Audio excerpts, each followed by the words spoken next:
Boa noite a todas e a todos. Eu gostaria de agradecer a presença de todos que estão aqui conosco nesse nosso terceiro encontro do Núcleo de Estudos de História do Espiritismo no Oeste. Em especial, eu queria agradecer a presença do pesquisador Carlos Sete Bastos pelo aceite de nosso convite com toda a atenção e generosidade ao nosso Núcleo de Estudos. Estendo também o meu agradecimento ao empenho de todos os pesquisadores do Oeste, que tanto trabalham para divulgar a história do Espiritismo na academia. Em especial, eu queria dedicar também a esse momento destacar a presença da professora doutora Angélica Aparecida de Almeida, que além de ser pesquisadora do NUEST, também coordena, junto comigo, o grupo de pesquisa Políticas, Ideologias e Religiões. Ambos são credenciados pelo CNPq. Imensamente grata, Carlos Sete, pela sua presença aqui conosco e por compartilhar o seu conhecimento. Lembro a todos que os nossos encontros, eles sempre acontecem na última quinta-feira do mês, nesse mesmo horário, iniciando às 7h30 e indo até às 21h. Bem, sem mais, entrego a palavra ao professor Rodrigo Farias, que também é coordenador do NUEST. Rodrigo, a palavra é sua, meu amigo. Olá, pessoal, muitíssima boa noite.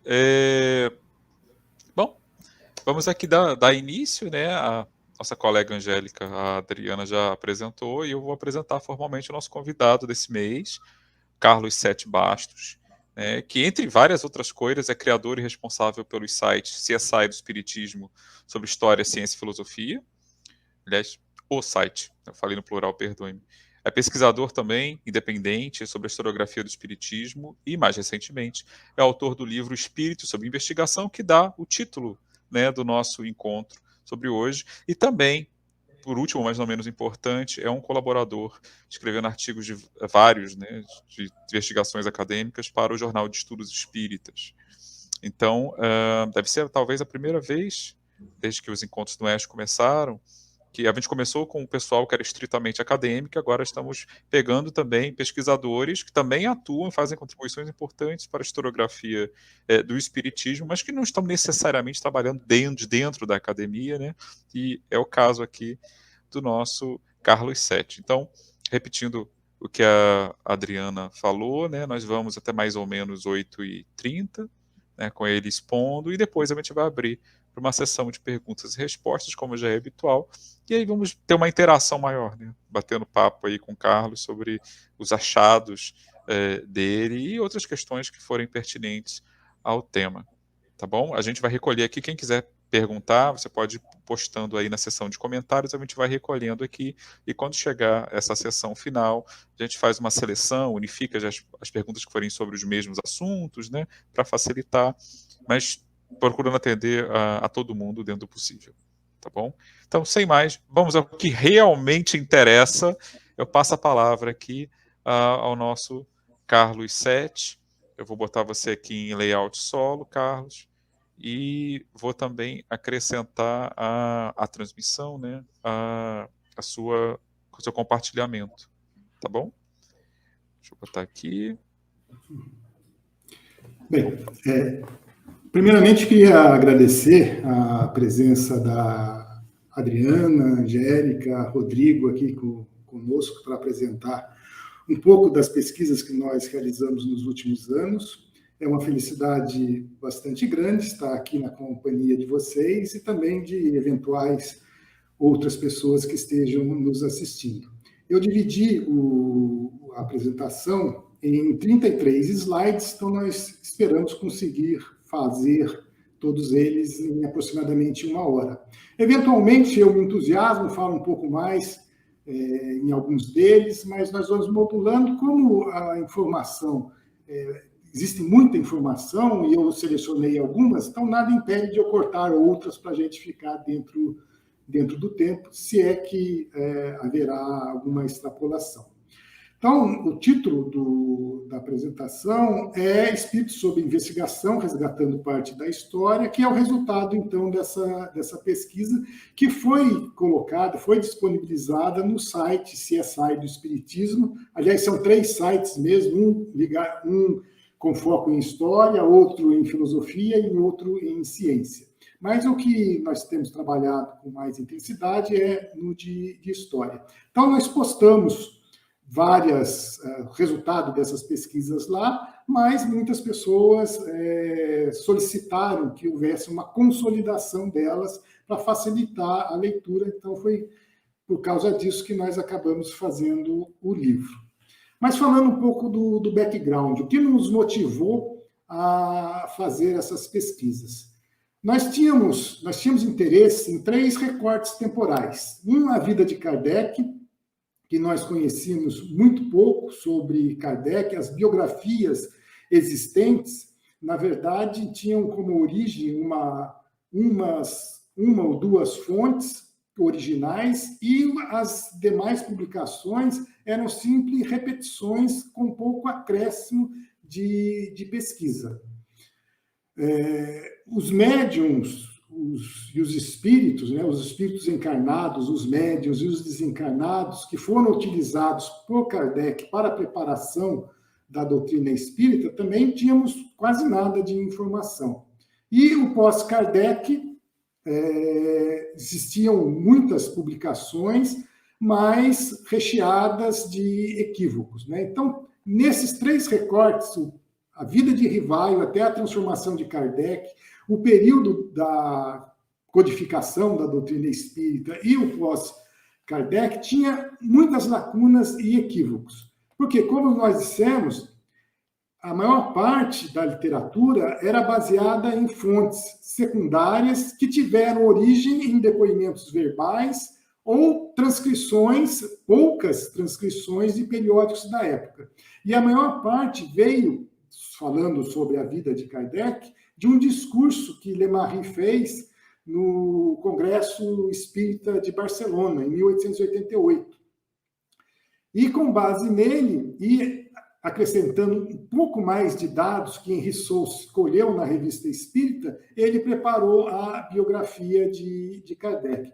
Então, são essas 2 fontes secundárias as principais informações sobre a biografia de Kardec. Mais recentemente, no final, de meados para o final do século XX, nós tivemos o trabalho do Francisco Thyssen e o Vantuil de Freitas, Vantuil, né? Não me lembro o sobrenome completo, mas do Thyssen e do Vantuil, intitulado, se não me engano, Allan Kardec, uma pesquisa biobibliográfica, que foi produzido pela FEB em 3 volumes, que esta sim traz informações adicionais. Assim mesmo, recupera informações daquelas fontes secundárias, Henri Sousse e Lemarie, que estavam com vários equívocos. Na parte da codificação, eu sei que às vezes as pessoas também não gostam do termo codificação, e eu sempre brinco, né? O que você entende por codificação? Daí eu posso dizer se eu posso utilizar o termo codificação ou não para o período de 1857, quando Kardec começou a preparar o Livro dos Espíritos, 1856 até 1869. Né?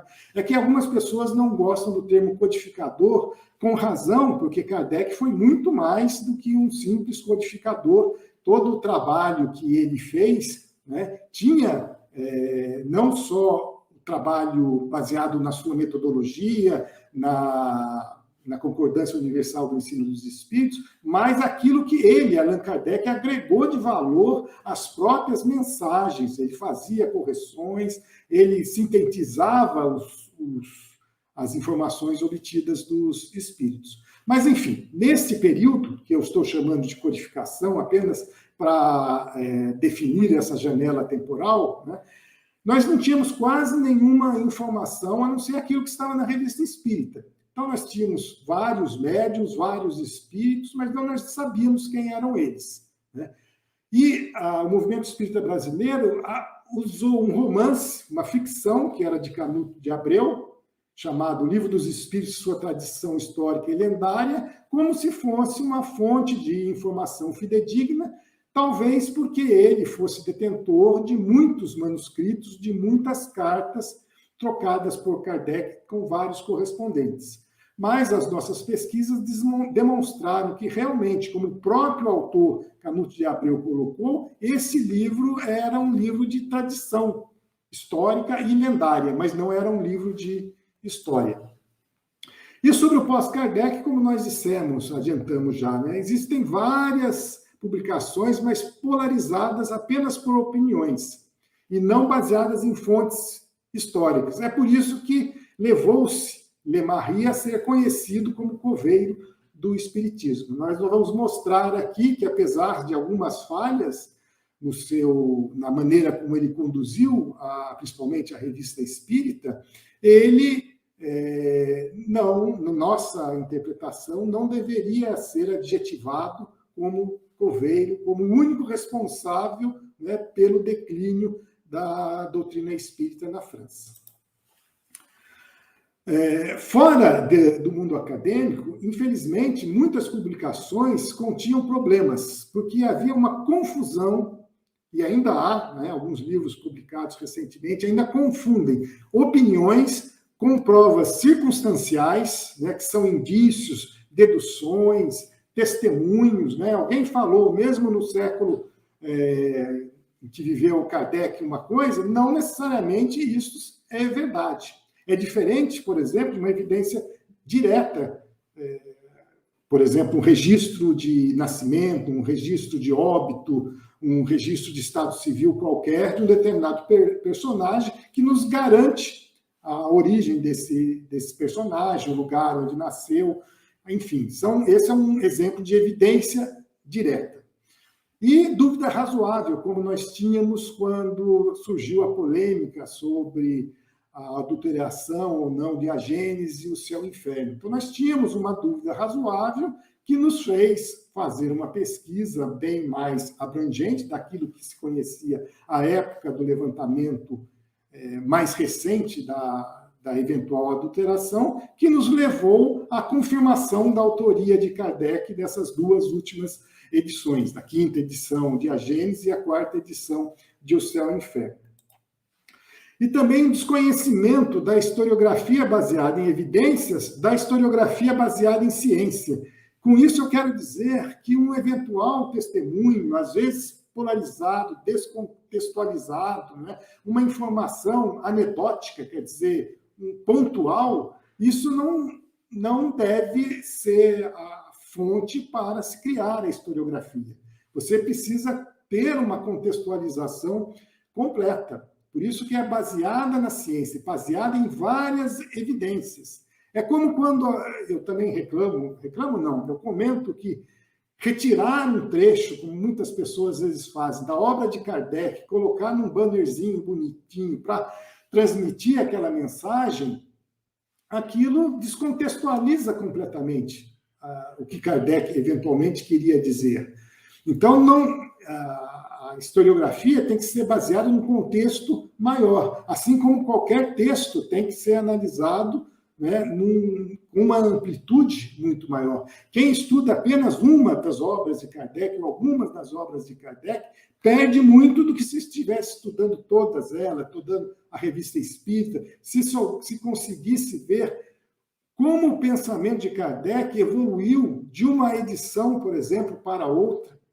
E hoje em dia nós estamos cada vez mais tendo a chance de fazer esse trabalho num contexto muito mais amplo.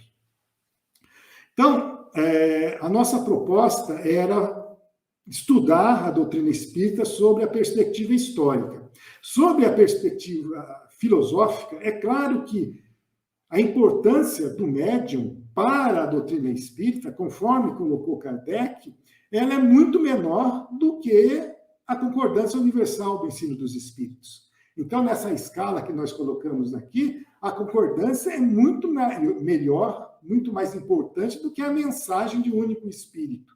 E a identidade desse espírito é ainda menos relevante do que a própria mensagem.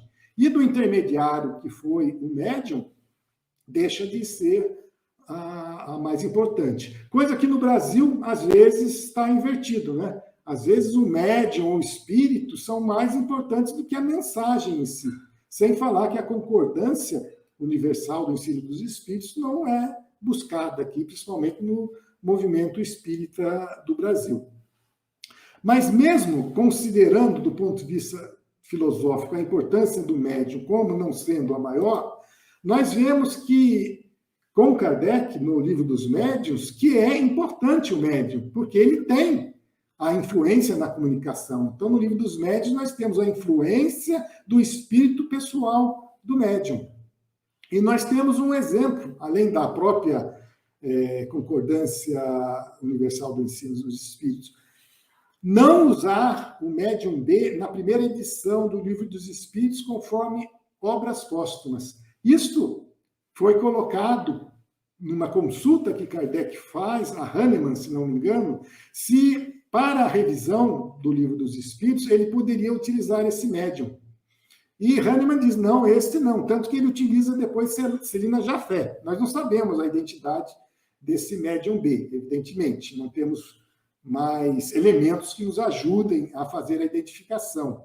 Mas sabemos que Celina Becquet de Jafé foi a que ajudou Kardec na revisão, depois das irmãs Baudin terem ajudado na preparação. E em obras póstumas nós temos essa informação. Então, o médium B não poderia ajudá-lo. Então, a influência do médium é importante. E a outra questão é por que houve a segunda edição de O Livro dos Espíritos, com bastante alterações, né, algumas significativas em relação à primeira. É porque os médiuns talvez não tivessem filtrado da maneira adequada todas as informações da dimensão espiritual. Então, é sim importante conhecermos o médium sob a perspectiva histórica agora. Nós também nos propomos a fazer a análise do contexto, né? Conhecer um pouco das influências intelectuais e morais dos personagens estudados, e com isso propor correções de biografias tradicionais, e também demonstramos, dessa forma, um respeito à história autêntica, em oposição às apócrifas que o interesse pessoal pudesse fabricar de acordo, e isto foi escrito por Kardec, está lá na Revista Espírita. Então, é importante nós recuperarmos a história. Nós buscamos, então, tratar a história do espiritismo de forma científica. Eu nomeei o meu site de CSI, né, para mostrar que nós fazemos uma investigação mais ou menos do tipo forense, porque nós estamos atrás da identidade de pessoas, de personagens. E, às vezes, com um ou outro elemento, nós temos que sair buscando, né, em todas essas fontes de informações digitalizadas, grande maioria, como na Biblioteca Nacional da França, onde nós temos vários livros, no Retronews, que também é da Biblioteca Nacional da França, e que temos acesso a vários periódicos, nos arquivos municipais de Paris, com os registros de Estado Civil e também outras informações, como mapas antigos e etc. E nós vamos saindo tentando fazer uma ligação para ver se chegamos naquele personagem. É por isso que eu faço esse tipo de investigação do estilo forense. Submetemos todos os novos documentos a um cruzamento de dados que pudessem corroborar os achados. Às vezes nós nos deparamos com um homônimo, e nós temos que ter cuidado com isso, né? Aquela peça de teatro, Paixão de Salão, que muitos no movimento espírita brasileiro atribuem, no movimento espírita mundial, inclusive, atribuem a Rivaio, ao nosso Allan Kardec, provavelmente foi escrita por uma outra pessoa, um sobrinho de Ampère, que nada tinha a ver com o nosso Rivaio. Celina Becquet é outra, que é a nossa conhecida Celina Jafé, é outro personagem que nós pegamos um caminho, encontramos uma Celina Becquet que havia desencarnado no mesmo ano da nossa Celina Jafé, mas que era um homônimo. Então, nós não podemos nos entusiasmar, né? Nossa, mas um sobrenome diferente e achar que é a pessoa. Nós temos que ir mais fundo, fazer esse cruzamento para corroborar os achados. E, como dissemos, trabalhamos de forma econômica e inteligente, já que a maior parte dos arquivos encontrava-se digitalizada. E, nesse processo, nós tivemos vários níveis de aprofundamento. Alguns personagens nós estamos no primeiro nível, outros nós chegamos até o final. Vou dar aqui alguns exemplos apenas. Primeiro, reconhecimento da relevância do personagem estudado. Por exemplo, a senhora Costel, que é uma médium que teve muitas mensagens aproveitadas, principalmente em O Céu e o Inferno, mas também em outras obras consideradas fundamentais. De Jorge, que é um espírito que está lá no Evangelho segundo o Espiritismo, e também com várias mensagens na Revista Espírita. Então, são dois personagens que nós não conhecíamos nada e que tínhamos interesse de buscar. Eram, na nossa opinião, relevantes, porque nós fizemos o cruzamento de várias mensagens que estavam disponíveis na Revista Espírita, com a identificação do médium e do espírito, com mensagens que foram aproveitadas nas obras fundamentais, só com a identificação do espírito. Então, através desse cruzamento, eu pude, né, identificar. Não, essa mensagem do céu e inferno é do espírito tal, mas foi trazida pela médium tal. Depois, nós vamos ver quais eram os dados disponíveis, já conhecidos. Por exemplo, a senhora Costel foi pintora e foi aluna de Jorge. Isso, se não me engano, está na Revista Espírita.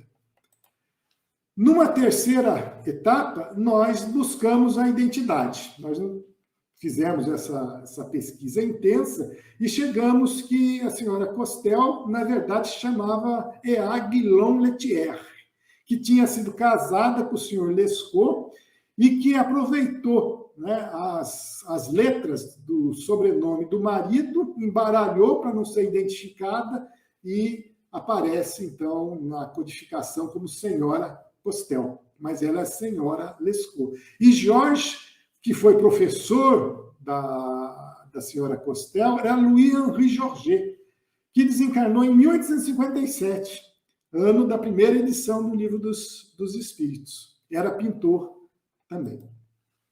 Então, vimos toda a genealogia da senhora Costel, vimos as relações e atividades, né? Então, ela, além de pintora, ela foi escritora, foi grande amiga de Alfred Didier, que também foi pintor e médium, filho do editor do Livro dos Espíritos e outras obras de Allan Kardec, o Pierre Paul Didier.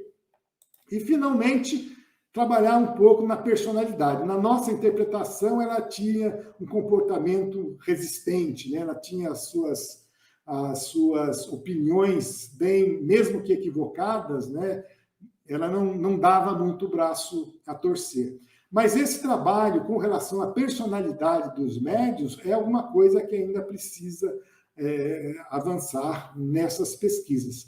O nosso trabalho primordial foi, inicialmente, de identificar quem eram os personagens, quem eram os espíritos e médiuns utilizados por Kardec.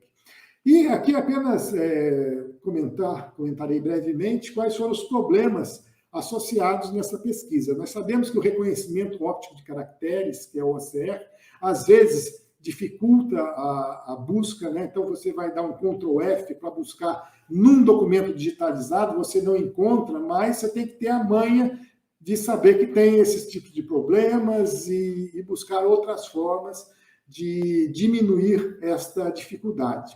Às vezes, nós temos a replicação de equívocos, até na Biblioteca Nacional da França, que tem um site chamado DataBNF, que tem dados de várias pessoas, e às vezes esses dados são alimentados de forma equivocada. Por exemplo, Hermance Dufault estava lá como nascida em Fontainebleau, e ela não nasceu nessa cidade como muitos pensávamos. A nossa pesquisa mostrou que ela tinha nascido em outra cidade, agora não me foge o nome, mas não era Fontainebleau. E nós, então, mandamos uma correspondência para a BNF, mostramos os registros de nascimento da Hermance Dufault, e eles reconheceram o equívoco, hoje está atualizado, né?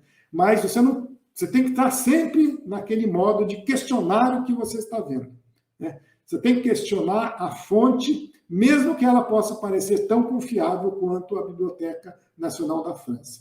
A ausência de traduções suficientes, por exemplo, a Revista Espírita, a partir de 1869, não foi traduzida, então nós temos que consultar o original em francês.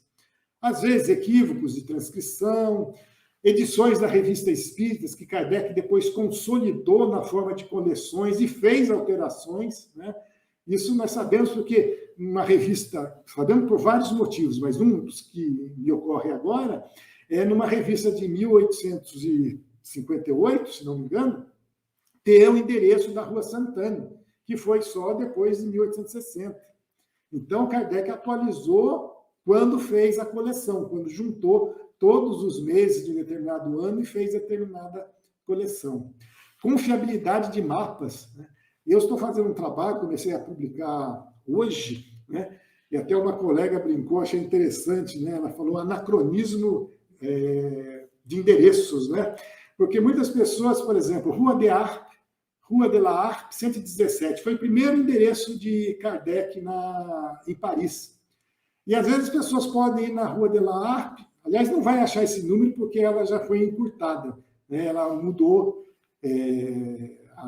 essa rua especificamente, né? Ela foi encurtada e parte dela faz parte agora do Boulevard Saint-Michel. Então, se você vê um endereço antigo, numa correspondência, num manuscrito, num livro, né? Ele não necessariamente corresponde hoje àquele mesmo número, àquela mesma rua. Então, nós temos que fazer várias comparações com mapas antigos para termos certeza de que endereço estamos falando. Registro de Estado Civil, às vezes, eu também, além do problema dos homônimos que eu comentei aqui, geralmente a pessoa vai registrar, né, o filho no dia seguinte. Então, aparece a data do registro e, algumas vezes, o pesquisador pode pensar que aquela data de nascimento, mas ao ler o registro, você vê, nasceu ontem à noite, ontem de manhã. Então, tem que descontar 1 ou 2 dias, dependendo do que está escrito no registro de Estado Civil. Então, são preocupações que nós descobrimos pesquisando, né? Porque nos equivocamos no início em alguns casos. Bem, agora vamos falar brevemente aqui do resultado das pesquisas. Então, na primeira fase, nós falamos de Rivail, né? Desde o seu nascimento, no livro eu falo do nascimento, aqui eu coloquei nesse quadro, desde que ele vai para Yverdon até que ele fecha a escola de comércio ou o pensionato para meninas no início de 1850. Então, nós tratamos no livro de todo esse período, também de outras atividades que ele desenvolveu antes de se tornar Kardec. Foi professor de matemática, não associado a nenhum colégio, trabalhou em teatros como De La Saman Comique, o La Porte Saint-Martin, trabalhou em livrarias católicas, em jornais católicos, que são esses que estão destacados em amarelo aí, tudo isso antes de se tornar Kardec. E estes são os principais capítulos do livro. Eu vou falar brevemente aqui do capítulo 4, a participação de Rivail na Guarda Nacional, que é uma coisa que não se conhecia até então, os anos mais turbulentos e algumas atividades com teatros. Todo o restante, obviamente nós não temos tempo para falar aqui, mas traz uma série de novidades, como o pai de Kardec, que não desapareceu nas guerras napoleônicas na Espanha, mas sim em Périgueux, se não me engano, na Dordogne, na França, quando ele vivia provavelmente com outra família. Falamos dos problemas do tio de Rivail com os jogos, tendo Kardec, ou melhor, Rivail, acompanhado esse tio nesses cassinos na Alemanha, e outras informações que eram completamente desconhecidas até poucos anos atrás. Mas aqui, falando tão brevemente da participação da Guarda Nacional, Rivail, ele foi eleito, porque nessa época a participação na Guarda Nacional de Paris era feita através de eleição, e ele foi eleito granadeiro. Então, ele ficou por um bom tempo na Guarda Nacional. Aliás, cada arrondissement, que é cada distrito de Paris, tinha uma legião da Guarda Nacional de Paris. E Rivail pertencia à 11ª Legião, ao 1º Batalhão da 11ª Legião. E nós colocamos isso porque no livro eu explico mais a questão de detalhe, mais a questão em detalhes. Porque em 1832, Rivaio fazia parte da Guarda Nacional. E nós tivemos a Revolução de 1832, retratada aqui, essa é uma imagem do filme, né, Os Miseráveis, de Victor Hugo.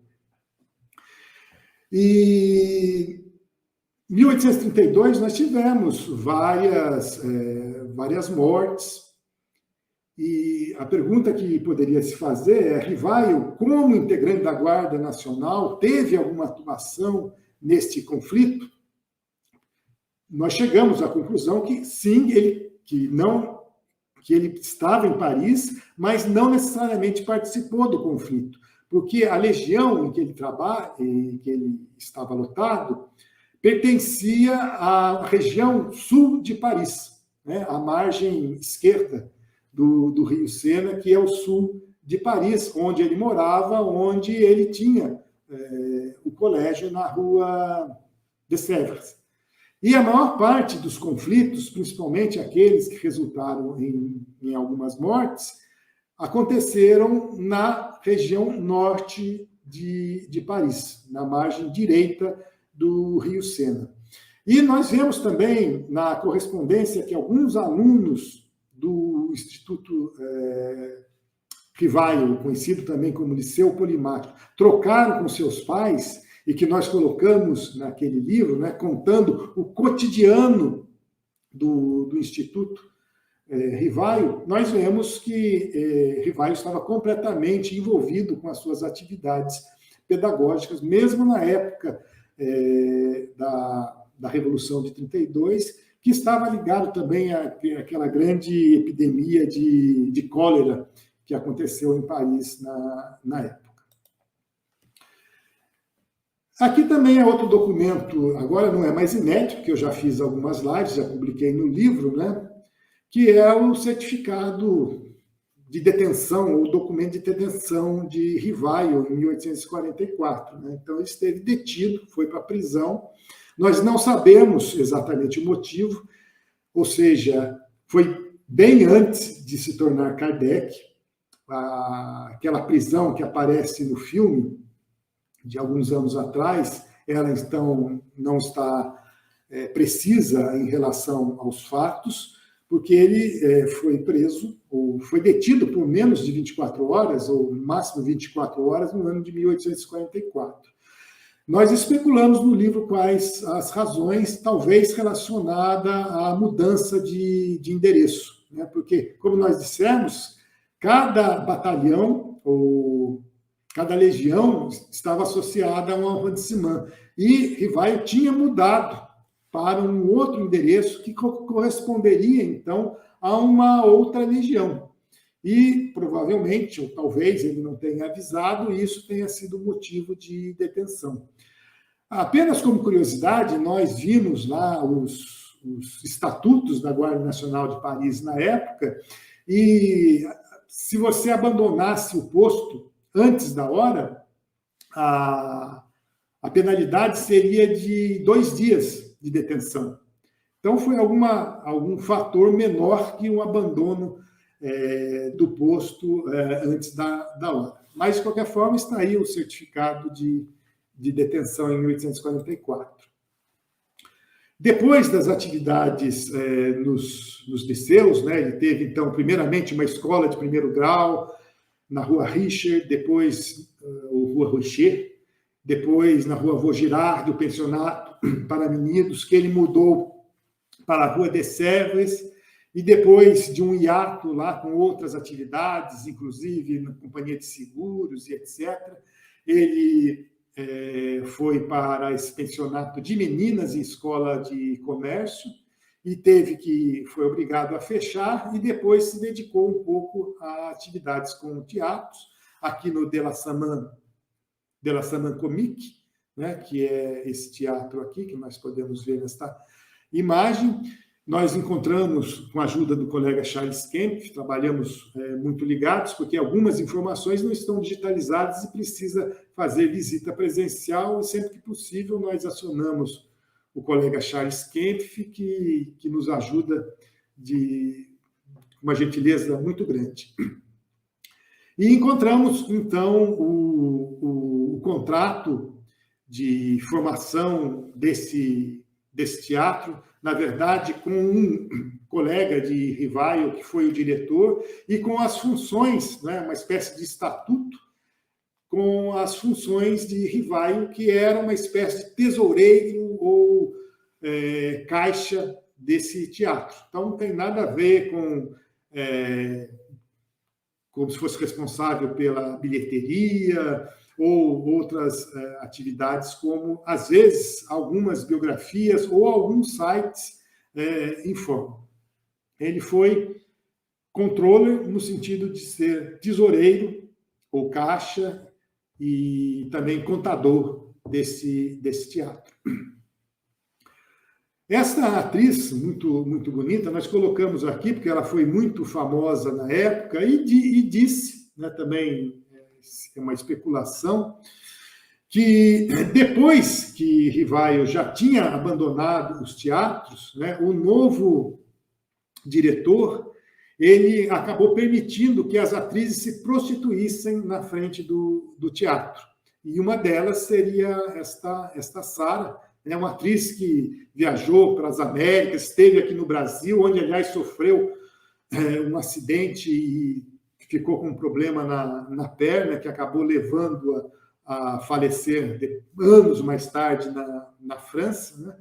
Mas existem alguns papers, algumas pesquisas que indicam que ela antes também se prostituía. E nós colocamos lá no nosso livro uma entrevista que o diretor da época dizia que deixava mesmo, porque ele tinha que pagar não sei quantos milhares de francos pelo aluguel do prédio e não conseguia pagar mais do que tantos francos para os atores e atrizes e permitia que elas, então, se prostituíssem.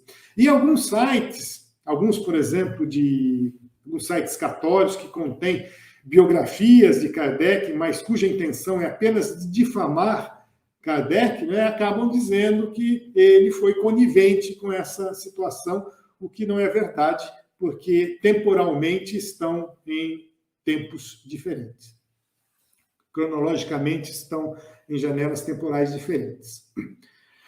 Na segunda fase, que foi o nosso primeiro objetivo, nós estudamos, então, todos os médiuns, né? Então, nós colocamos aqui a distribuição dos médiuns ao longo dos anos, como que eles atuaram na Sociedade Parisiense de Estudos Espíritas. Nós vemos que em 1865, muitos deles, né, o senhor Dambel, a senhora Costel e outros, abandonaram Kardec. Outros, como o senhor Vezi e a senhora Kazemaju, que nós colocamos aqui, talvez tenham tido outros problemas de doença, e não tenha sido esse o motivo de abandonarem Kardec. Já o senhor Dambel, a senhora Costel, o senhor Didier, foram provavelmente dissidentes de Kardec por não concordarem com a forma como ele conduzia o espiritismo. E depois nós temos aqui mais outros médios, também pesquisamos todos eles, Sr. Roux, Lemarie, Sr. Morin, CF aqui é Camille Flammarion, e temos na parte inferior os principais, as obras fundamentais, tanto a original quanto a considerada a última versão, com a última atualização. É claro que o Livro dos Espíritos, aqui nós colocamos em 1860, mas nós sabemos que tivemos várias pequenas alterações até a 10ª, ou não me lembro exatamente qual edição. A 5ª edição, por exemplo, tinha uma errata com alguns pontos interessantes que nós estudamos. Mas colocamos aqui quais são aquelas últimas que podemos considerar o último pensamento de Kardec sobre o assunto.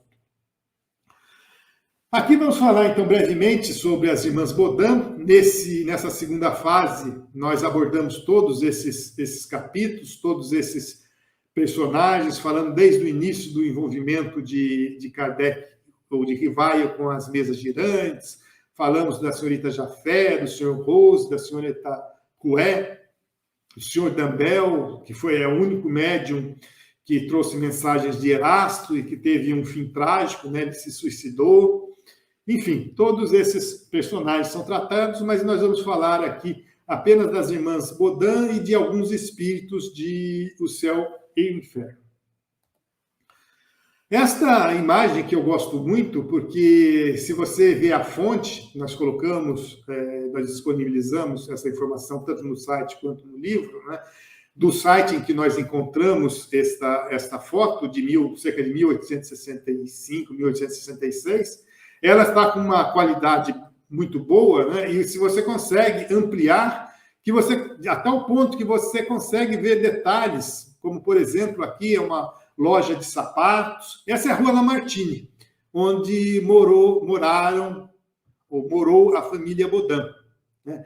E a Rua dos Mártires, número 8, era uma rua aqui, mais ou menos aqui. Kardec descia essa pequena ladeira aqui, virava, contornava a esquina, passava pela casa do Sr. Cani, que foi secretário, era professor de línguas e foi secretário da Sociedade Parisiense de Estudos Espíritas, e também um dissidente, infelizmente, né? Kardec enfrentou problemas desde sempre com todas as pessoas com quem ele conviveu. E depois chegava na casa da família Bodin, né? Então, eu, particularmente, né, acabo me transportando para a época com essa imagem de uma qualidade muito grande. Mas vamos lá. Aqui é uma tabela que nós colocamos do lado esquerdo as informações de Kardec. Então, é com base nessas informações que nós fizemos a nossa pesquisa. As informações no meio, na coluna do meio, são a de Canuto Abreu. Então, eu gastei um certo tempo, né, acreditando na veracidade dessas informações, e a partir do momento que eu descobri que elas eram realmente apenas lendas ou tradições, eu consegui a identidade dos personagens envolvidos. Então, o Sr. Bodin, que Canuto chamava de Émile Charles, na verdade chamava François Alphonse. A Rua Rochechouart, que Kardec informa que elas moraram na Rua Rochechouart e depois na Rua Lamartine, mas não informa os números. Daí Canuto fala que foi na Rua Rochechouart 7. Não, foi na 66. Então, nós consultando os almanaques dos 500 mil endereços de Paris da época, eu não sei se a Rua Rochechouart nós tiramos de lá, ou de um brevet, ou de uma outra informação. Brevet era de invenção, né? Às vezes, tinham muitos... Deixa eu só tomar um golinho d'água que já está falhando.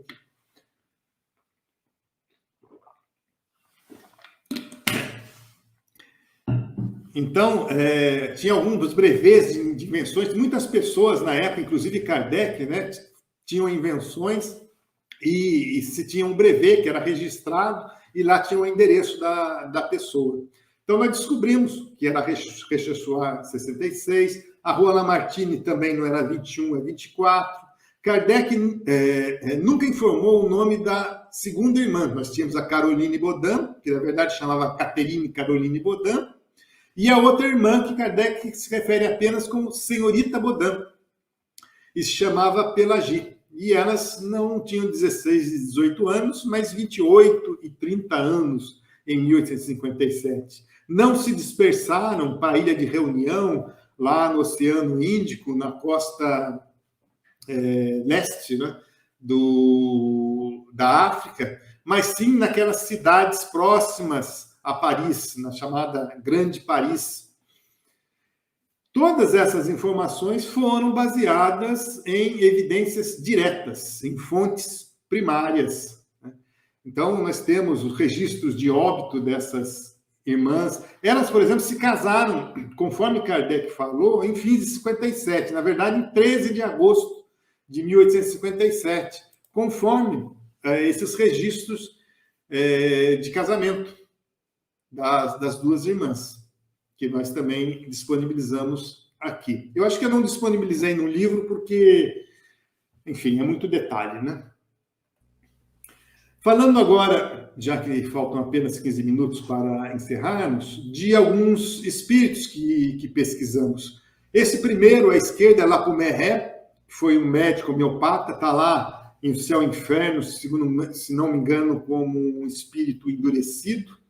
Ele foi guilhotinado, ele foi condenado pela justiça francesa, acusado de ter envenenado a amante. Então, tem toda uma história de que ele entrou num ônibus, certamente atração animal na época, escutou uma mulher falando de uma herança que ela tinha, seguiu, acabou se aproximando da filha, casou com a filha.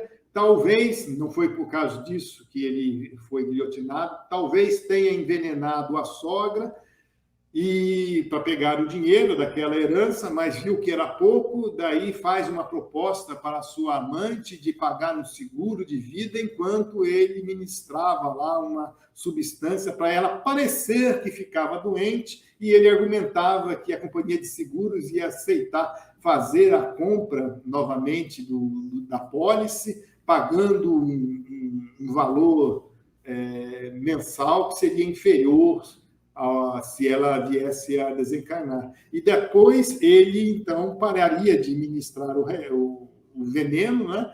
E eles viveriam com aquela renda mensal. Mas, logo depois, ela desencarna. E, enfim, no livro nós contamos detalhes. Esse é Lapomeré, um médico homeopata que foi guilhotinado e aparece em Céu e Inferno. A figura do meio é a senhorita Livre, Emma Livre, que foi uma bailarina, aparece no Céu e Inferno como um espírito feliz e teve uma morte assim trágica, porque ela estava ensaiando no teatro quando o seu vestido, né, o seu tutu, se aproximou de um encanamento de gás para iluminação e daí começou a pegar fogo e ela, enfim, ficou toda machucada. Uma diretora tentou ajudar, passando graxa nas feridas, ou seja, complicou ainda mais. E ela, toda envergonhada, né, viu que estava ficando quase nua, então ela pegava os vestidos em chamas para se cobrir. Enfim, foi uma situação muito delicada. Tinha 21 anos, se não me engano, e alguns meses depois, o médico recomenda que ela saia de Paris, da poluição de Paris naquela época, né? Segundo nós encontramos os registros, e no caminho para o campo, as feridas abrem, ela tem septicemia e acaba desencarnando. E no Céu e Inferno ela aparece como um espírito feliz. E a figura da direita, os banhos da Samaritana, né? Também nós não sabemos o suicida da Samaritana, que aparece no Céu e Inferno, a identidade dele, mas sabemos que a Samaritana era um barco que tinha aqui toda essa palmeira estilizada, né? E não era uma estalagem, não era uma pensão, e esse barco que as pessoas então iam para fazer uso, né, dos banhos da Samaritana, acabou afundando no início do século XX devido a uma enchente. Naquela época ainda tinha enchente em Paris, logo no início do século passado.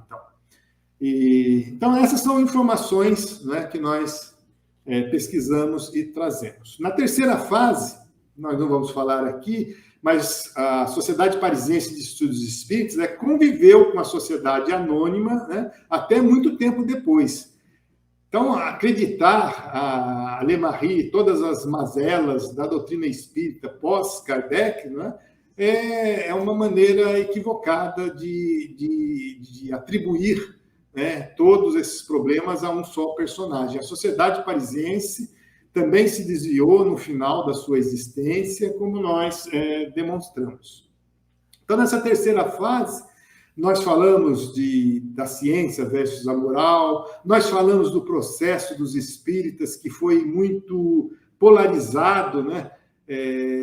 A Lemarie acabou sendo preso, mas nós mostramos lá que muitos dos agentes, dos atores desse processo estavam vinculados à Igreja Católica, então houve uma perseguição no nosso entendimento da Igreja Católica, ao Espiritismo e não às fraudes que realmente ocorreram lá com o Buguet e que foram ingenuamente admitidas ou permitidas que essas fotos, né, entrassem na Revista Espírita, não só por Lemarie, mas por todo o seu conselho de leitura, que era uma espécie de conselho editorial, de quem Amélie Baudet fazia parte. Então, todos os juízes, procuradores, né, foram identificados e foram observadas as relações que eles tinham com a Igreja Católica. Nós colocamos lá também no livro. Nós vamos falar brevemente aqui sobre a teosofia e sobre o rustanguismo. Não vamos falar nada sobre a Gênese, o céu e o inferno ou outras questões. Aqui apenas no tempo, né, quando que essas questões surgiram na Revista Espírita e por quanto tempo duraram. Aqui nós destacamos que Lemarie rompeu com a teosofia.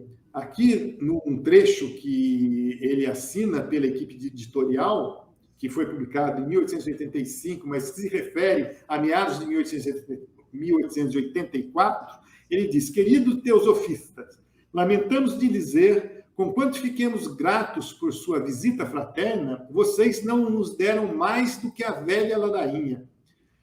Então, embora Lemarie tenha permitido que alguns artigos sobre teosofia aparecessem na Revista Espírita, ele rompe completamente.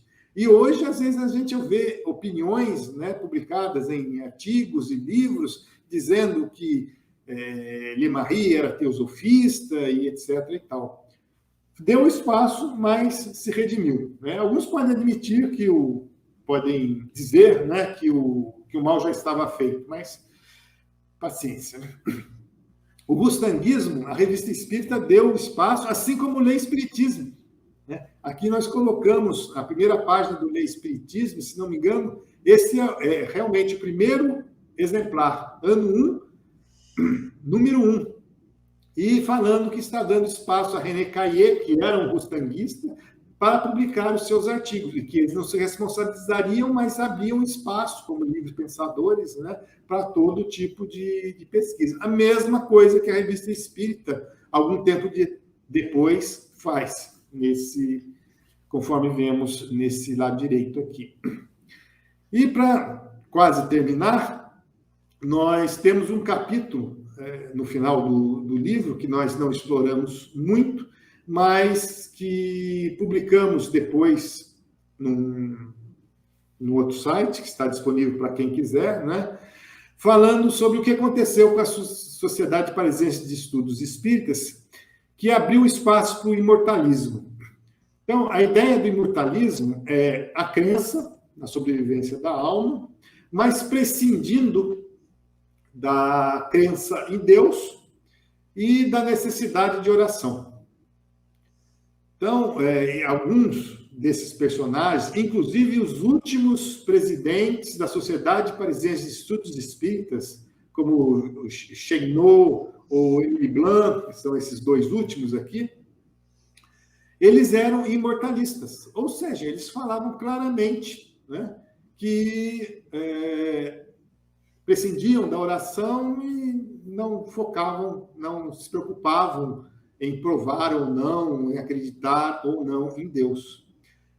É claro que isso não é um espiritismo. Claro, cada um de nós aqui, como livres pensadores, podemos aceitar determinada filosofia, parte ou não de determinada filosofia. Mas querer incorporar isto à doutrina espírita é distorcê-la, porque a doutrina espírita acredita em Deus. Primeiro capítulo de O Livro dos Espíritos, tratando sobre Deus, né? Então, é parte integrante da doutrina espírita. A oração também. Nós temos lá uma coleção de preces no final do Evangelho segundo o Espiritismo, e nos manuscritos de Kardec, disponibilizados lá na Universidade Federal de Juiz de Fora, nós vemos várias orações feitas por Kardec. Então, faz parte da doutrina espírita, conforme codificado por Kardec. Nós não podemos querer tirar isso, né?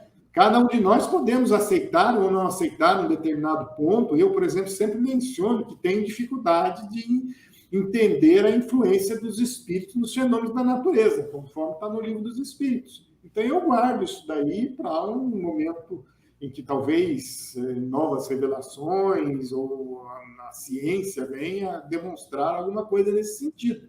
Mas eu não vou querer retirar essa parte da doutrina espírita, porque faz parte da doutrina espírita. E eu coloco isso porque, infelizmente, hoje em dia, às vezes nós vemos, né, alguns autores, através de livros, simplesmente, né, não através de artigos de natureza acadêmica, mas que acabam permeando essas opiniões do movimento espírita, que não tem uma análise crítica muito aguçada e acabam aceitando um ou outro ponto, como nós vemos, às vezes, querer, né, trazer ideias de Kant ou de Victor Kozlan para dentro da doutrina espírita.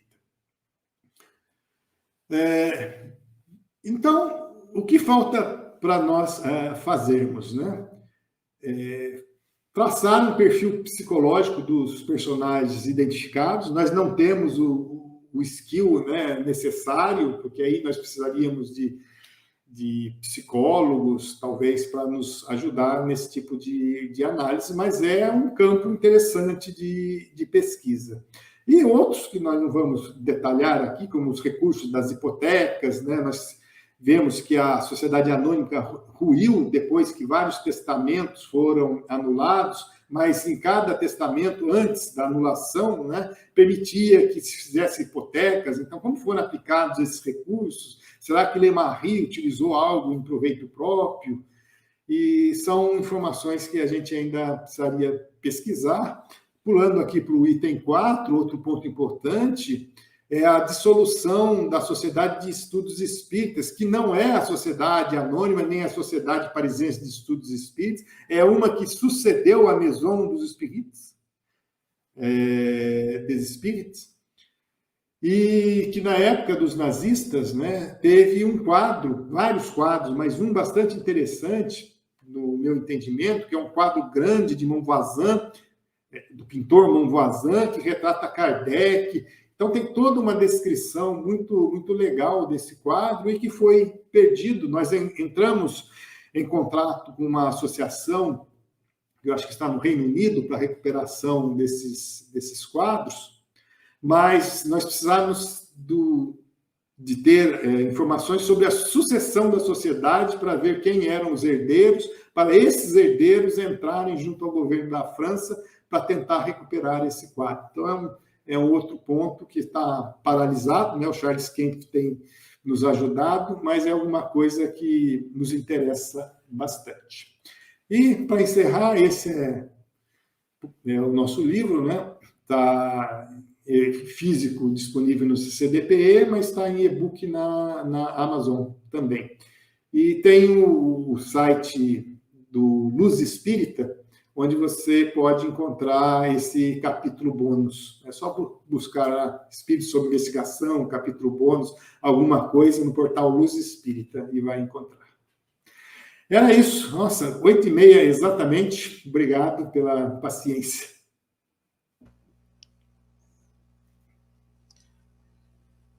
Bom, gente, nossa, uma pontualidade britânica. Foi coincidência. Talvez, enfim, eu agradeço, Carlos, muito obrigado pela exposição muito rica. Então, estou dando aqui oficialmente como aberta a sessão de perguntas e respostas. Já favoritei aqui na listinha aqui dos comentários algumas que as pessoas fizeram nas caixas de comentários enquanto você fazia a exposição. Mas eu vou usar desavergonhadamente o meu privilégio de anfitrião para começar. Tem que ter alguma vantagem, né? Afinal, trabalho voluntário, acadêmico, mas a gente também tem que ter algumas vantagenzinhas.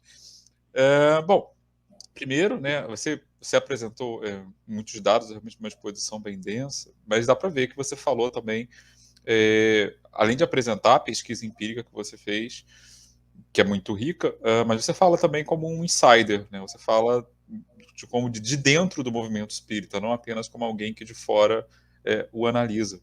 Então, eu fiquei curioso sobre uma coisa, porque você, em alguns pontos da sua exposição, deu para ver que você está respondendo a outras pesquisas de outros autores, enfim, que fazem alegações sobre esse mesmo período e alguns dos temas que você tratou no livro.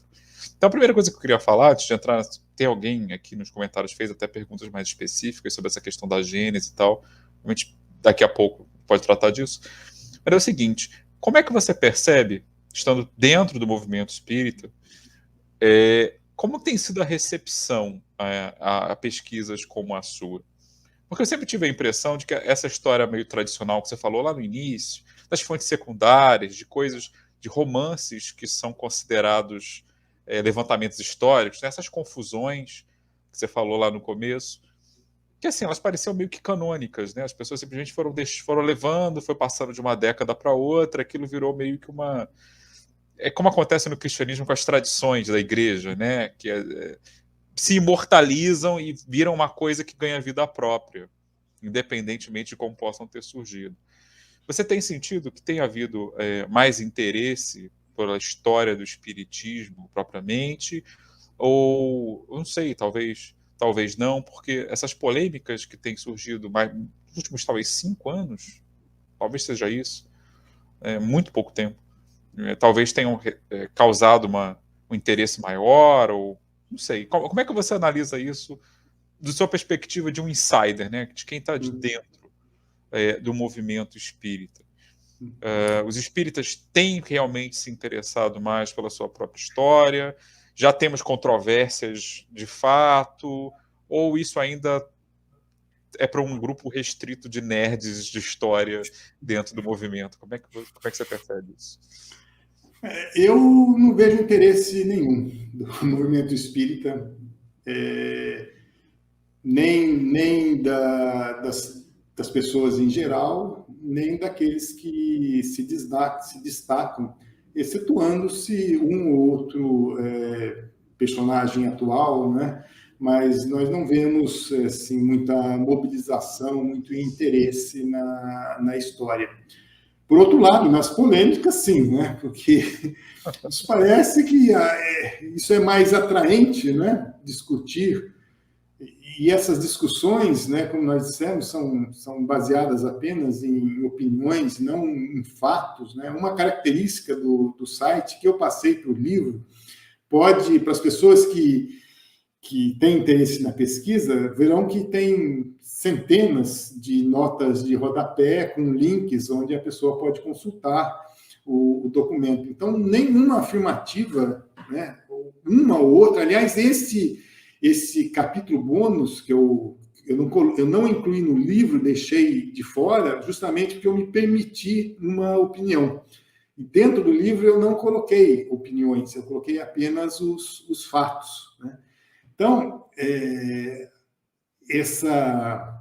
esse jeito de trabalhar, né, eu acho que o movimento espírita não está acostumado. Eu queria dizer que, para ler o livro, não precisa ler as notas, porque são muitas, né? Então dá para ler de maneira fluente, sem ir para as notas. Mas as notas é que fundamentam tudo que está sendo dito no livro, porque é lá que eu tenho as fontes, as evidências, as fontes primárias ou diretas, né? E as evidências. E o movimento espírita brasileiro, seja o povo em geral, seja os influencers espíritas, né? Eu acho que ou eles ainda não perceberam, né, que existe toda essa nova pesquisa em andamento, ou realmente não se interessam e, como você disse, está bem restrito a alguns nerds interessados em história. Né? Ainda mais que a minha pesquisa, conforme no prefácio do Brutus, né, nosso colega Brutus, acho que vocês conhecem, né, o Brutus Abel, que é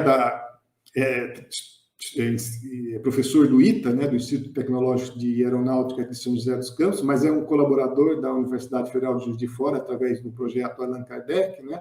Ele conseguiu denominar a minha pesquisa de uma forma que eu não conhecia, né, porque eu não sou do meio como vocês, né, que é microhistória. Então, esse trabalho, aliás, a denominação também pode mudar com o tempo, né, mas que eu tenho feito é relacionado à microhistória. Né? Então, a partir desses pequenos essas pequenas pesquisas, né, muito detalhadas, muito aprofundadas, talvez nos permitam ter um conhecimento maior do que aconteceu. Por exemplo, a senhora Costel abandonou a sociedade, abandonou Kardec em 1865, publicou várias mensagens estranhas no jornal O Futuro, L'Avenir, que era do senhor Dambel, que também havia abandonado Kardec, que traz o livro de Erasto neste jornal, com mensagens em que Erasto está totalmente reconhecível, fala da doutrina dos anjos caídos e tudo mais. Então, conhecendo um pouco mais da personalidade desses personagens, das razões desses personagens, juntando tudo, talvez nós possamos, no futuro, ter um contexto mais amplo do que levou todo esse pessoal a abandonar Kardec, quais foram efetivamente essas razões de 1865, que foi um ano muito difícil para Kardec. Além desses problemas todos da dissidência, ele teve uma doença muito séria que não permitiu que ele saísse da cama por um mês inteiro. Os três primeiros meses não conseguia sair do quarto, né? E eu também sempre digo, né, que a gente, o movimento espírita, negligencia todo o trabalho que ele fez dessa época até desencarnar. É o Céu e Inferno, primeira a quarta edição, a Gênesis, a primeira e a quinta edição, fora a Revista Espírita. E o movimento espírita, nós, né, estudamos o que? O Evangelho. Ou o Evangelho, Livro dos Espíritos, Livro dos Médios. E o Céu, o Inferno e a Gênesis. Quer dizer, o trabalho foi negligenciado, apesar do esforço enorme de Kardec. Mas é isso, né? Infelizmente, nós estamos ainda, com relação à história, eu acho, com muito pouco interesse. Ok, obrigado. Adriana, Angélica, vocês querem perguntar alguma coisa antes de passar ao pessoal que está pelo YouTube? Primeiro, Sete, né? Parabenizar você de novo aí por todo esse investimento, que é um investimento de vida agora seu, né? De estar aí correndo atrás e fazendo, né, essa pesquisa que, sem dúvida nenhuma, tem um valor, aliás, indescritível, né? Para dizer a verdade. Isso que você está falando, né, é uma questão que é muito interessante, porque às vezes o que a gente vê o movimento espírita hoje, às vezes se apegando em picuinhas, né, em pequenas coisas, em pequenos atritos, e que acabam se tornando aí gigantescos, e toda essa questão mesmo, né, dessa importância dessa figura, né, para o movimento espírita, né, com a sua pesquisa, né, e tudo mais, as pessoas não se interessam, né? Então, eu acho que, na verdade, além, né, do movimento estudar Kardec, que deveria, não estuda, né, como você está falando aí da questão da leitura das outras obras, acho que estudar um pouco da história também seria muito importante, né? Porque, às vezes, hoje em dia, a gente está vendo muito isso mesmo, né? Se pega numa fala, num discurso, e aí, né, começa a recriar tudo. Então, acho que também é um convite, né, ao movimento espírita como um todo, que não só mergulhe nas obras, mas também mergulhe na história, porque eu acho que tem tanta coisa legal e importante, né, para ser pesquisada e estudada, do que, às vezes, tantas picuinhas que a gente está vendo no movimento atualmente, né? Mas, no mais, te agradecer mesmo. Obrigado. Adriana? Eu coloquei minha pergunta no chat. Aí, quando você for ler... A Adriana é toda certinha, ela sempre segue as regras, assim. Sim. Tudo bem. Tá bom, então eu vou passar oficialmente para o chat. Aí você vai ter... Sua pergunta vai ficar na ordem certa, tá? Não vou te passar à frente, sem privilégios. Exceto os meus, que eu já usei. Vamos lá. Valmir Araújo diz aqui, qual a opinião, apesar de você já comentou um pouquinho, mas qual a opinião a respeito de uma recente pesquisa sobre possível adulteração em alguns livros de Kardec, como a Gênese e o Céu e o Inferno, explanada pela espírita e escritor Paulo Henrique de Figueiredo? Nós publicamos, eu, Adair Ribeiro, que é do Museu Allan Kardec Online, e Luciana Farias, 3 artigos no Jornal de Estudos Espíritas, então, portanto, no modelo acadêmico, né, que passou por pareceristas, além do editor para ser publicado, que está recheado de fontes primárias com informações sobre a Gênese. Sobre o Céu e o Inferno, nós nem pesquisamos tanto, porque no inventário de 1873, que está disponível, estava na livraria Le Marie, na França, e agora foi adquirido pelo Museu Allan Kardec online, nós temos a informação de que a quarta edição de O Céu e o Inferno é de fevereiro de 1869, portanto, com Kardec ainda vivo. E a quinta edição de A Gênese é também de 1869, o que confirma o que nós havíamos encontrado, né? Nós buscamos na biblioteca da Universidade de Neuchâtel, na Suíça, um raro exemplar. As pessoas dizem, quem disse que tem um exemplar lá? Vai lá, né? Pode ir lá na Suíça, ou se não tem condições, né? Fale com o bibliotecário, porque foi através do contato com o bibliotecário que nós conseguimos a confirmação de que se tratava de uma edição de 1069, que nós conseguimos, através do Adair, viabilizar a digitalização desse documento, desse livro, que agora está disponível em vários sites, no ACOL e também na Kardecpedia, ou Kardecpedia, que seja, né? Que é o livro de 1869. E, fora inúmeros outros documentos, nós temos um livro, nós temos inventário, e nós temos uma quantidade enorme de provas, né, que nos levam à confirmação de que o livro, a quinta edição de O Livro dos Espíritos, é de autoria de Kardec. E algumas pessoas que não se atualizaram, têm preguiça de ler, porque o Jornal dos Espíritos é um modelo acadêmico, né, uma leitura um pouco mais árida. Nós colocamos também no nosso livro, aí, Espírito sob Investigação, um capítulo muito pequeno que a gente fala o básico, né? E toda a nossa pesquisa está disponível no site lá, CSI do Espiritismo, com os links associados. Mas, como o movimento espírita, ou parte dele, né, não podemos generalizar, gosta mais da discussão, da picuinha, e não nos fatos, não acompanhou a pesquisa. E insiste, por exemplo, Henri Sousse falou que teve uma infâmia com essa adulteração que foi publicada lá no Espiritismo. E nós mostramos que, no início do século XX, Henri Sousse usou a quinta edição do Livro dos Espíritos, de A Gênese, e justificou dizendo que este, como era a última edição da Gênese, deve retratar o último pensamento de Kardec. Então, ele mesmo que fez a acusação se retratou dizendo, né, aconteceram várias coisas que levaram ele a acreditar que realmente a quinta edição de A Gênese foi de autoria de Kardec. Fora, então, aquelas mais de 20 provas que nós colecionamos estão disponíveis. Então, é isso, né? A autoria, para nós, essa polêmica aí é estéril agora, né? E ficar discutindo é apenas como discutir se a Terra é redonda ou não. Está na moda discutir se a Terra é redonda agora, né? Então, Terra redonda, o Holocausto, né? Do Holocausto é interessante, tem um filme, né, sobre o Holocausto, que... Negação. Da negação do Holocausto, e eu achei muito interessante, porque aparece lá todo o processo de julgamento, não me lembro onde foi, se foi na África do Sul, né? Não me lembro como o filme retrata. Mas depois da conclusão, sim, houve o Holocausto, o negacionista continuou dando entrevistas para os jornais, né, negando o Holocausto. Então, não adianta discutir nessa situação, né? Um dia dá para fazer um estudo sobre isso, né? Assim, como... Um estudo psicológico, né? Você disse. Não, de noções como assim...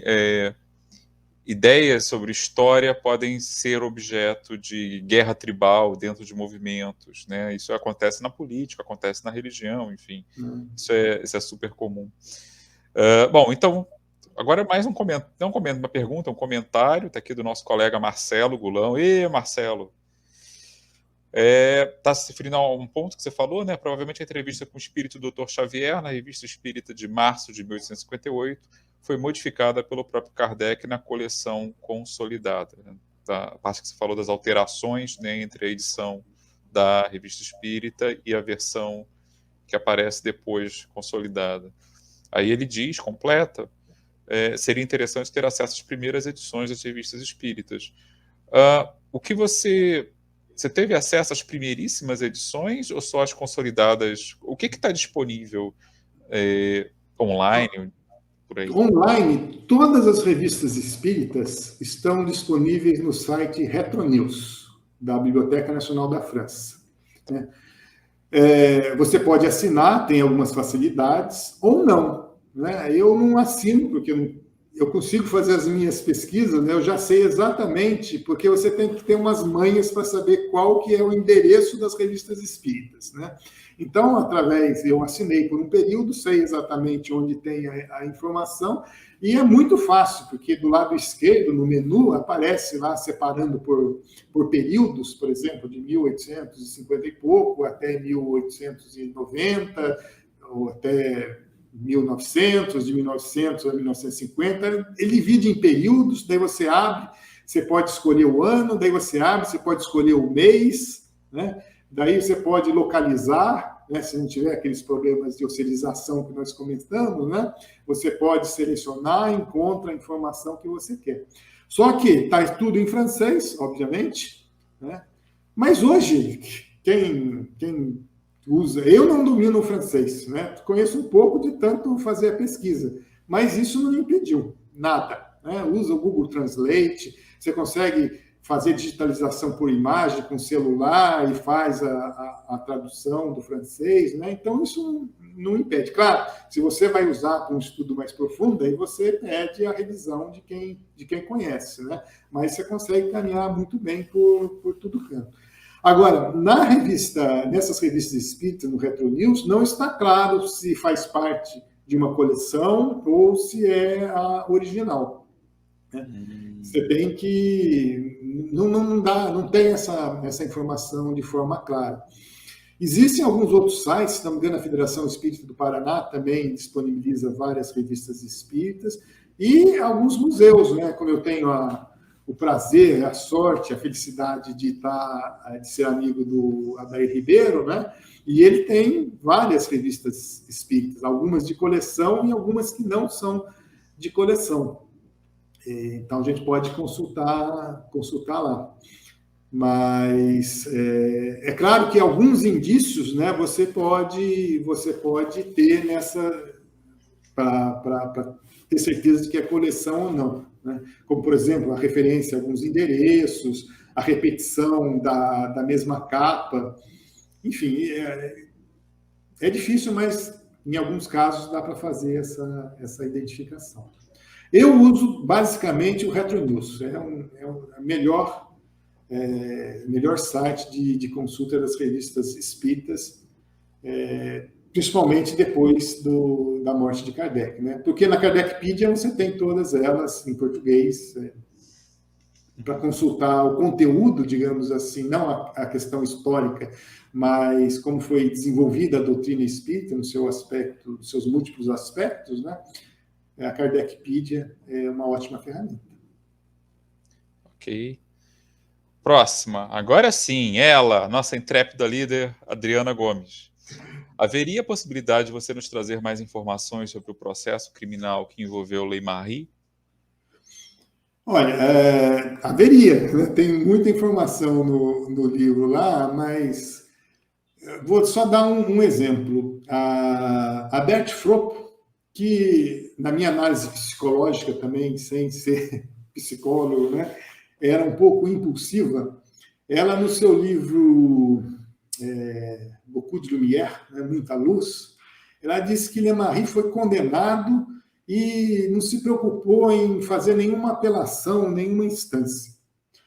Logo depois, Lei-Marie responde a Bert Fropp no livro, na brochura Ficções e Insinuações, que foi traduzida, está disponível lá no portal Luz Espírita também, do nosso colega Eri Lopes, e nós acrescentamos alguns comentários com links que comprovam não afirmativa de Lei-Marie ou de Bert Fropp. E Lei-Marie responde a Bert que era só ler nos jornais da época ela ia ver que teve apelação, e realmente teve. O processo dos espíritos foi julgado em 3 instâncias. Então, teve a primeira, a segunda, que eu não me lembro, tem nomes específicos, né? Tem a corte de apelação e tem uma outra corte lá, que são as 3 instâncias. Nós identificamos, então, quais eram os juízes, os procuradores de todas essas instâncias. Agora, eu não me lembro, são muitos personagens, né? Nós estudamos mais de 350 personagens em todos esses anos, né? Mas nós temos lá o vínculo de alguns deles, né, com alguns projetos da Igreja Católica. Mostramos lá que algumas evidências, né, que Lemarri queria que fossem colocadas não foram aceitas por esse juiz, ou por esse procurador, ou promotor. E, enfim, tem lá no nosso livro um capítulo específico, né? E para quem não tem o livro, no nosso site, no CSI do Espiritismo, no Facebook, né, é só utilizar a ferramenta de busca. Nós procuramos indexar da melhor maneira possível, né? Mas procurar o Processo dos Espíritas, que tem todo o resultado lá dessas pesquisas nas 3 instâncias pelas quais passou. Ok. Então, Marcelo também fez um comentário. Oh, Deus, o que eu fiz aqui? Fiz alguma coisa que eu não deveria ter feito. Tá aqui, achei. A gente se atrapalha às vezes, né? Falando no documento que você citou, mas que agora, porque ele tem algumas especulações sobre ele, mas se foi. Assim, essa altura eu não recuperei que momento foi. Desculpa aí, Marcelo. Ele também pontua que a Sarah Bernhardt atuou na peça L'Espiritisme, do Victorien Sardou, famoso Victorien Sardou, do grupo lá que colaborou com o qual Kardec colaborou, né, dos famosos, lendários, acho, 50 cadernos, né, de anotações, em 1890. Então, deixa eu só, já que você me deixou esse gancho aí, sim, ótimo, por favor. Não tem 50 cadernos também, não. Nós não identificamos. Inclusive, publicamos no Reformador, eu, Adair e Luciana, não lembro se foi de abril ou de maio, acho que foi de maio, né? Um artigo bastante extenso falando das nossas descobertas sobre esses 50 cadernos. Quer dizer, nós não descobrimos nenhuma evidência de que esses cadernos existiram. Nenhumzinho? Poxa vida, eu sempre fiquei impressionado em como, assim, com o cronograma da descoberta de Kardec, porque o Livro dos Espíritos sai em 57, mas, se não me falha a memória, posso estar equivocado um pouquinho, acho que ele só se interessa realmente pelo assunto, eu acho que em 55, entra em contato em 54, aí começa para valer em 55, quer dizer, são períodos de tempo muito curtos. Muito curtos, né? E o pessoal que tinha 50 cadernos, quer dizer, esse pessoal, para isso ser verdade, eles já deveriam estar ali há um tempo, né? Bem, nós colocamos lá as nossas conclusões, né, do que Kardec falou, do que nós encontramos, do que Celina Becquet, ou Celina Jaffé, falou também, porque ela disse que deixou realmente manuscritos, que Kardec aproveitou depois para fazer o Livro dos Médiuns, e ela reclama que Kardec não pagou pelo serviço dela, porque ela cobrava pela faculdade sonambúlica que ela tinha, né? Então ela acabou brigando com Kardec e tudo mais. Sobre o envolvimento de Kardec com as mesas girantes, nós especulamos também no livro, no resultado das pesquisas lá, exatamente qual foi o ano, né? Porque ele fala um ano num determinado periódico, depois ele diz que é outro, em Obras Póstumas nós temos um diferente. Quando o Sardou vai fazer a propaganda dessa peça, né, que o Gulão falou, ele dá uma entrevista e ele se coloca até como o pai, não o pai do espiritismo, né, mas o jornal fala que a gente faz até uma brincadeira dizendo que devia considerar o senhor Sardou, né, uma mistura de Kardec com Sardou, como os pais do espiritismo, porque o Sardou diz que ele que acabou ajudando Kardec a estabelecer as bases e tal. É interessante essa... Já são informações também que, com o passar do tempo, as pessoas esquecem, né? A própria Celina Jaffé, quando deu uma entrevista para o Aksakoff, falando desses cadernos ou desses manuscritos que ela deixou com Kardec, já era 1873, 3, se não me engano, né? Já tinha passado muito tempo, desde o tempo que ela trabalhava com Kardec. Essa entrevista do Sardou, então, foi quase no final do século XIX. Então, as pessoas acabam esquecendo e, às vezes, repondo, né, aquelas lacunas, né, com que elas acham correto. Mas, enfim, interrompi você, desculpe, né, mas sobre os 50 cadernos nós não temos... Obrigado, já me ajudou. Não falamos nada, eu não falei nada no livro, mas nesta edição do Reformador nós temos bastante informação. Bom, se você fizer outra compilação de artigos em outro livro, você já pode incluir essa, seria interessante. Vai ser difícil, viu, eu me motivar, me entusiasmar a fazer outro livro. Bom, passando adiante, né, o Adair, né, seu colega lá no CSI, que vai estar com a gente no mês que vem, né, Adriano? Ele eu acho que ele está aí. Não, eu ia falar que ele está aí, não, ele está em Juiz de Fora hoje. Ele vai participar lá do CONUPS. Ele diz, né, a teosofia esteve presente nos vários congressos espíritas e espiritualistas. O debate se fazia presente nesse evento, né? Foi um comentário a mais sobre o que você tinha falado. Tem também aqui o André Lima. Sou muito grato ao Carlos pelo trabalho. O espiritismo merece ter sua história resgatada e esclarecida com fatos. E tem 2 mãozinhas batendo palma. Também não é uma pergunta, mas acho que vale a pena registrar. Temos também a Carolina Cunha. Kardec disse na Revista Espírita de 1865 que, abre aspas, o espiritismo está longe de ter dito sua última palavra, fecha aspas. Por que, então, não aceitar ideias pós-Kardec? É uma questão doutrinária, né? Normativa doutrinária. É evidente que nós podemos e devemos, né, pesquisar, continuar a pesquisa. Afinal, Kardec afirmou que ela era uma doutrina progressiva, né? Para que haja o progresso, é preciso que haja a pesquisa. A única questão, a questão fundamental é quais são os critérios de aceitação, né?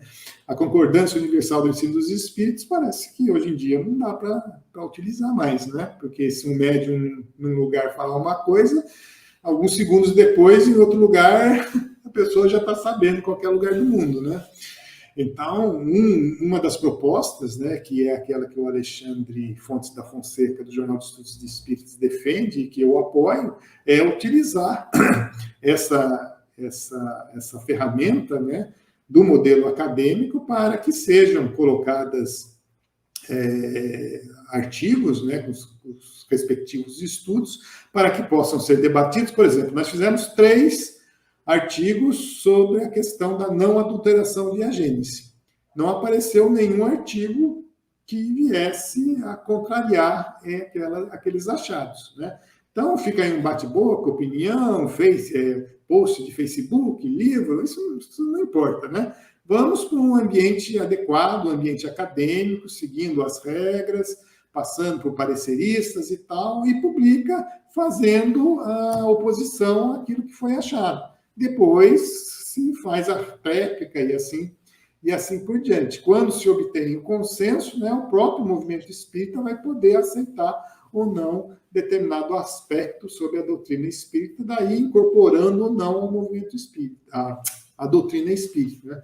Essa seria um caminho, né? Mas não há consenso também sobre isso. Então, eu não sei como que progrediria a doutrina espírita. O fato é que, infelizmente, ela não progrediu mesmo desde o desencarne de Allan Kardec, a não ser algumas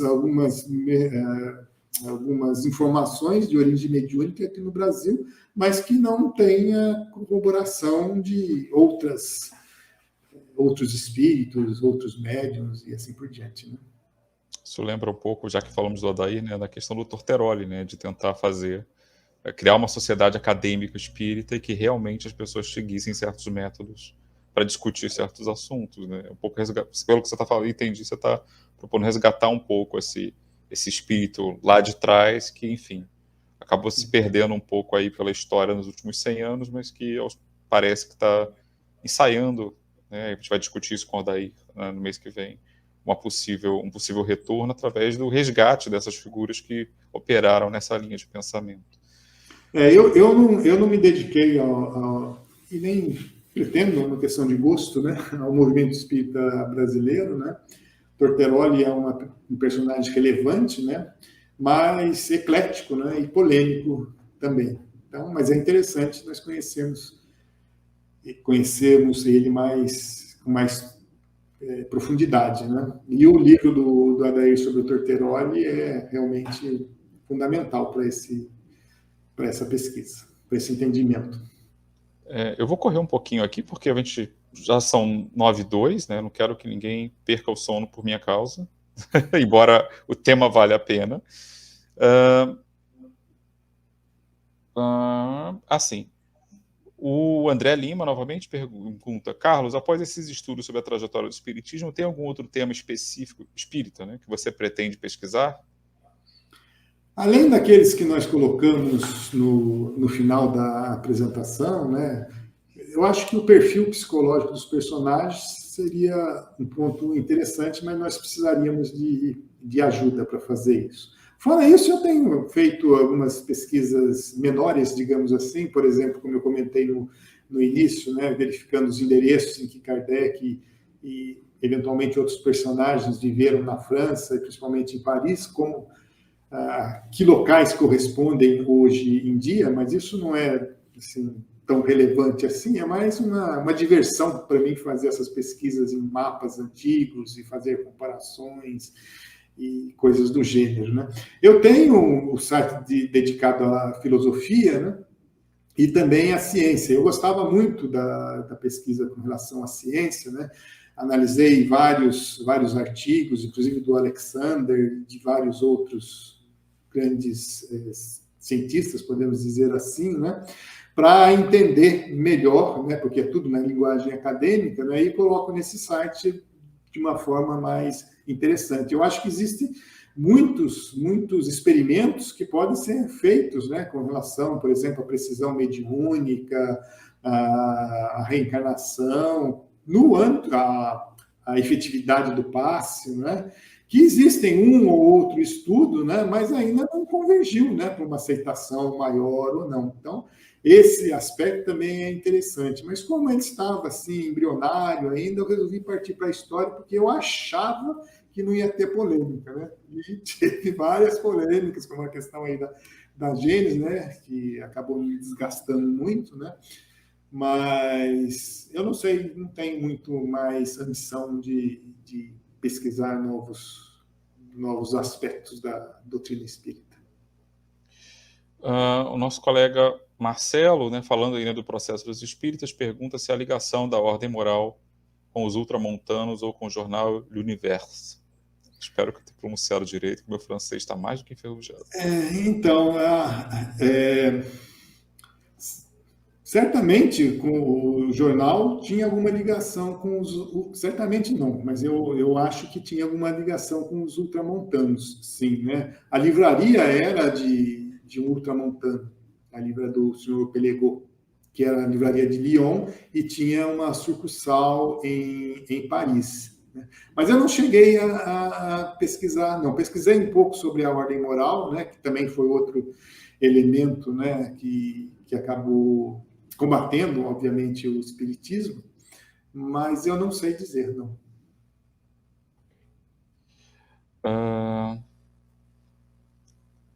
Outro comentário também do Marcelo. Augusto de Araújo afirma que os 50 cadernos surgiram depois da acusação de Céline Jaffe.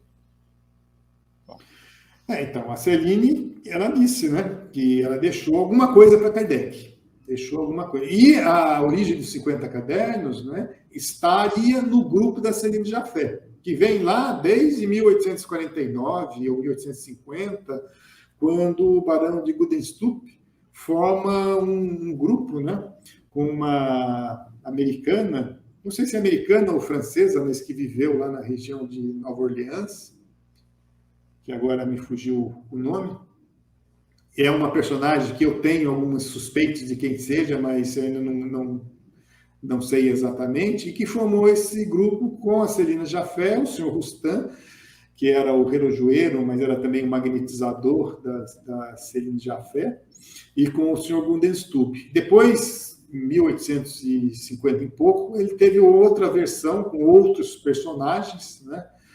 E o Sr. Tiedemann, por exemplo, se não me engano, participava desse grupo, junto com Céline Jaffe. E seria dele que teriam vindo os 50 cadernos, né? Mas realmente Kardec diz que utilizou apenas as senhoritas Bodin, né? E depois a senhorita Jaffe para revisão. Passou por 10 médios, agora não me lembro se foi, acho que na segunda edição, né? Passou por 10 médios, alguns deles nós identificamos, inclusive, quem poderia ser que realmente contribuiu com Kardec no Livro dos Espíritos. Mas não tem, se não me engano, o próprio pai do Sardou, numa entrevista na Revista Espírita, ele afirma que não teve esses 50 cadernos. E o pai do Sardou trabalhou nesse grupo com a Céline Jaffe. Não me lembro em qual configuração. Então, essas são... Agora, se apareceu depois, né, certamente veio por causa dessa entrevista. Kardec disse que não usou, né? Então, não sei. Ele diz aqui depois, né, melhorando a frase, isso reforçaria a ideia mitológica desses 50 cadernos. Ele jogou lá no comentário. Sim. Verdade. Bom, enfim, por último, minha amiga Amanda Costa. Com qual renda Kardec construiu a Vila Ségur? Ele chegou a viver lá? Ele chegou a viver lá antes de ir para a Rua dos Mártires. Se não me engano, quando ele saiu do Boulevard Saint-Michel, ele trabalhou no Porte Saint-Martin. Ele, antes de se tornar Kardec, ele viveu na Vila Ségur, e durante o período da codificação ele alternava, né? Depois de 1865, a doença dele, ele ficava a maior parte na Vila Ségur, no campo, né, como ele chamava, porque era muito longe do centro da cidade, embora hoje seja perto da Torre Eiffel, né, só para ter uma noção de onde fica a Vila Ségur. Mas ele ajudou, sim, a construir, a reformar a Vila Ségur, que ele comprou em 1840 e pouco, bem barato, né? Tipo leilão da Caixa Econômica. O Charles Kempf encontrou lá todo esse processo nos arquivos, não nos arquivos nacionais da França, acredito não, nos arquivos municipais de Paris. Então, nós temos esse processo todo. E ele ganhava dinheiro com os livros, né, pedagógicos, né? Ele produziu vários livros sobre aritmética, sobre gramática, então ele tinha essa receita, que provavelmente é que ele utilizou para arrumar a Vila Ségur, que tinha, entre outras coisas, né, como curiosidade, uma capela. Então, Amélie Boudet foi numa missa, em 1860 e pouco, né? Contou para Kardec numa carta que tinha só 40 pessoas naquela missa, mas tinha uma capela lá nesse condomínio chamado Vila Ségur. Bons tempos, quando vender livro, dava para você comprar um imóvel. Em Paris, ainda por cima. Que legal. Os livros da codificação, eles não davam, acho que, muito dinheiro, não, né? A Revista Espírita, por ser mensal e ter assinantes, talvez fosse uma fonte de renda que Kardec utilizou nas suas viagens, principalmente, né? Ele fez todo ano ele viajava, as viagens espíritas, né, para Lyon, Bordeaux, para a Bélgica, então, para vários lugares. Então, ele realmente... Mas ele precisou, por exemplo, lançar o Livro dos Espíritos, não, para lançar o Livro dos Espíritos, ele precisou de um empréstimo, ajuda do Sr. Tiedemann. E depois cobrou, né? Kardec não vivia assim, sem problemas financeiros, né? A vida dele sempre foi difícil nesse aspecto. Professor, né? É karma. De todos nós. Bom, então, gente, são 9h11. Então, eu dou por encerrada aqui a nossa sessão de perguntas e respostas. E, bom, para encerrar, primeiro, agradeço, né, de minha parte a você, Carlos, pela tão gentilmente ter nos cedido um pouco do seu tempo né? Espero que a gente ainda se cruze por aí, em eventos virtuais. E, quem sabe, né? Quem sabe, num desses eventos aí presenciais também, né? E, Adriana, eu deixo com você o encerramento, afinal, você é a nossa intrépida líder. E você não furou a fila. Então, Não tá furei. mesmo. Não furou. Obrigada, Rodrigo. Eu só queria lembrar as pessoas que estão conosco aqui que no próximo dia 29 de junho, né, daqui a mais ou menos um mês e pouco, a gente vai ter o nosso 4º encontro no Oeste, que vai ser com o pesquisador Adair Ribeiro Júnior. Então não percam. Muito obrigada mesmo pela sua presença, que nos enriqueceu tanto, que abrilhantou tanto esse nosso mais um evento do Encontro no Oeste. Muito obrigada, Carlos Sete. Eu que agradeço. Bom, boa noite então a todos, gente. E até a próxima, no mês que vem, tá bom? Até a vista.